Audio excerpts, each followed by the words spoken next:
ایران کے وزیر خارجہ عباس اراغچی نے ایک تازہ انٹرویو میں ایران اور امریکہ کے درمیان حالیہ کشیدگی یعنی تناؤ، مذاکرات اور جنگی حکمت عملی پر بہت بڑا انکشاف کیا ہے، بہت بڑی بات کی ہے اور بہت بڑا دعویٰ کیا ہے۔ ایران کے فارن منسٹر یعنی ودیش منتری وزیر خارجہ عباس اراغچی نے ان کے مطابق ایران نے امریکہ اور اسرائیل کی ممکنہ مشترکہ کارروائی کا خدشہ بہت پہلے سے محسوس کر لیا تھا اور اسی لیے مختلف جنگی حالات کے لیے تفصیلی منصوبہ بندی پہلے ہی مکمل کر لی گئی تھی۔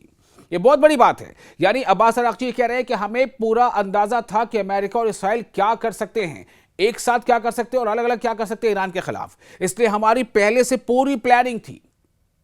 عباس اراغچی کا کہنا تھا کہ ایران کے لیے جنگ کا آغاز کوئی اچانک واقعہ نہیں تھا، بلکہ تہران پہلے ہی ہر ممکن صورتحال کے لیے تیار تھا اور تہران نے یہ کر کے دکھا دیا۔ انہوں نے یہ بھی کہا کہ یہاں تک کہ اعلیٰ قیادت پر ممکنہ حملوں کے امکانات کو بھی منصوبہ بندی میں شامل کیا گیا تھا، یعنی جو ٹاپ لیڈرشپ ہے اس پر بھی حملہ ہو سکتا ہے۔ اس بات کو بھی ایران نے اپنے پلاننگ میں خدشے کے طور پر کہ کیا کیا ہو سکتا ہے اور ہمیں کتنے تیار رہنا چاہیے، یہ محسوس کیا تھا۔ ان کے مطابق ایرانی افواج کو مکمل الرٹ رکھا گیا، مکمل، اور دفاعی تیاریوں میں ڈیفنس کی تیاریوں میں کسی قسم کی کمی نہیں آنے دی گئی۔ عباس اراغچی جو ایران کے فارن منسٹر ہیں، انہوں نے کہا کہ امریکہ کے ساتھ مذاکرات میں یعنی ڈائیلاگ میں شرکت کا مقصد کمزوری دکھانا نہیں بلکہ دنیا کے سامنے یہ ثابت کرنا تھا کہ ایران نے سفارتی راستہ یعنی جو ڈپلومیٹک جو راستہ ہے، جو آپشن ہے، اسے اختیار کرنے کی ہر ممکن کوشش کی ہے۔ عباس اراغچی کے مطابق واشنگٹن مسلسل ایران سے زیرو یورینیم افزودگی کا مطالبہ کرتا رہا،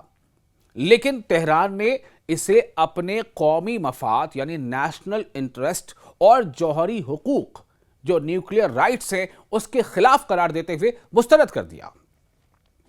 ایرانی وزیر خارجہ نے اس تاثر کو بھی رد کر دیا کہ سفارتکاری یعنی ڈپلومیسی جنگ کا سبب بنی۔ بالکل نہیں، ان کا کہنا ہے کہ ڈپلومیسی جنگ کا سبب بنی، ایسا نہیں ہے کیونکہ ہماری تیاری پہلے سے تھی، لیکن ہاں ہم جنگ کے لیے آمادہ نہیں تھے، لیکن ہم تیار تھے کہ اگر جنگ ہوئی تو ہمیں کرنا کیا ہے۔ اراغچی کے مطابق اصل وجہ یہ تھی کہ امریکہ اور اسرائیل نے یہ اندازہ لگا لیا تھا کہ ایران کمزور ہو چکا ہے اور اس کی دفاعی صلاحیت متاثر ہوئی ہے، لیکن ان کے بقول جیسا کہ عباس اراغچی نے کہا کہ یہ اندازہ غلط ثابت ہوا، بالکل رانگ، غلط ثابت ہوا، کیونکہ ایران نے بھرپور مزاحمت کی۔ مزاحمت کہتے ہیں ریزسٹنس کو، مزاحمت کہتے ہیں جواب دینے کو، کھڑے رہنے کو، بھرپور مزاحمت کی اور اپنے مخالفین کو فوجی کارروائی روکنے پر مجبور کر دیا۔ عباس اراغچی نے دعویٰ کیا ہے کہ ایران کی جوابی کارروائیوں خصوصاً خطے میں امریکی فوجی اڈوں پر کیے گئے حملوں نے خطے کی سیکیورٹی صورتحال کو بدل کر رکھ دیا ہے۔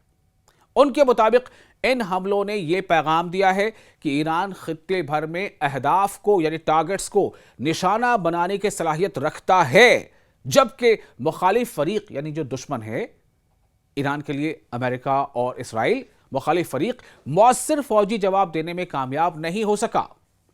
انہوں نے مزید کہا، کس نے؟ عباس اراغچی نے، کہ پہلے ہونے والی 12 روزہ جنگ کے تجربات کی بنیاد پر ایران نے اپنی فوجی تیاریوں اور میزائل صلاحیت میں نمایاں اضافہ کیا، جس کے بعد میں ہونے والی 40 روزہ جنگ میں اسے بہتر آپریشنل برتری حاصل ہوئی۔ عباس اراغچی کے مطابق ان مہینوں کے دوران ایران کے میزائل لانچنگ صلاحیت میں خاطر خواہ بہتری آئی، جس نے دشمن کی تمام توقعات کو ناکام بنا دیا۔ وزیر خارجہ عباس اراغچی نے انکشاف کیا ہے کہ جنگی صورتحال میں اسٹریٹ آف ہرمز کو فوری طور پر بند کرنے سمیت کئی حساس منصوبے پہلے سے تیار تھے اور ضرورت پڑنے پر انہیں طے شدہ حکمت عملی یعنی اسٹریٹجی کے مطابق امپلیمنٹ کیا جا سکتا تھا۔ عباس اراغچی نے واضح کیا کہ مذاکرات سے متعلق تمام فیصلے ایران کے سپریم نیشنل سیکورٹی کونسل کے تحت قائم خصوصی کمیٹی میں اجتماعی مشاورت سے کیے جا رہے ہیں یا جاتے رہے ہیں، جبکہ اسی دوران ملک کو ہر ممکن جنگی صورتحال کے لیے بھی تیار رکھا گیا ہے۔ آخر میں عباس اراغچی نے کہا کہ ایران ہمیشہ جنگ کے بجائے سفارتکاری کو ترجیح دیتا ہے تاکہ انسانی اور معاشی نقصان سے بچا جا سکے، تاہم اگر قومی مفادات، خود مختاری یا جوہری حقوق پر دباؤ ڈالا گیا تو ایران کسی قسم کا سمجھوتا نہیں کرے گا۔